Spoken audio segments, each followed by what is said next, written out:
Right. What's next? Lethal autonomous weapons. Lethal autonomous weapons. That means things that can kill you and make their own decision about whether to kill you. Which is the great dream, I guess, of the military-industrial complex, of being able to create such weapons. So the worst thing about them is big, powerful countries always have the ability to invade smaller, poorer countries. They're just more powerful. Mm-hmm. But if you do that using actual soldiers, you get bodies coming back in bags, and the relatives of the soldiers who were killed don't like it. So you get something like Vietnam. Mm-hmm. In the end, there's a lot of protest at home. If instead of bodies coming back in bags, it was dead robots, there'd be much less protest, and the military-industrial complex would like it much more, because robots are expensive. And suppose you had something that could get killed and was expensive to replace. That would be just great. Big countries can invade small countries much more easily because they don't have their soldiers being killed.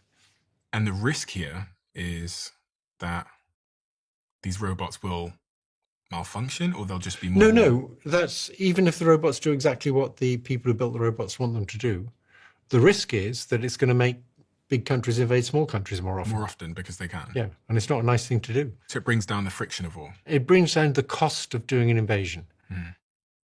And these machines will be smarter at warfare as well. So they'll be well, better. Even when the machines aren't smarter. So the lethal autonomous weapons, they can make them now. And I think all the big defense departments are busy making them. Even if they're not smarter than people, they're still very nasty, scary things. Because I'm thinking that, they could show just a picture, go get this guy. Yeah. And go take out anyone he's been texting. And this little wasp. So 2 days ago, I was visiting a friend of mine in Sussex who had a drone that cost less than £200. And the drone went up.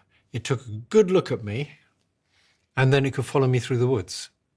Mm. And it was very spooky having this drone. It was about 2 meters behind me. It was looking at me. And if I moved over there, it could just track me for £200. But it was already quite spooky. Yeah, and I imagine there's, as you say, a race going on as we speak to who can build the most complex autonomous weapons. There is a risk, I often hear, that some of these things will combine and the cyber attack will release weapons. Sure. You can get combinatorially many risks by combining these other risks. Mm-hmm. So, I mean, for example, you could get a super intelligent AI that decides to get rid of people. And the obvious way to do that is just to make one of these nasty viruses.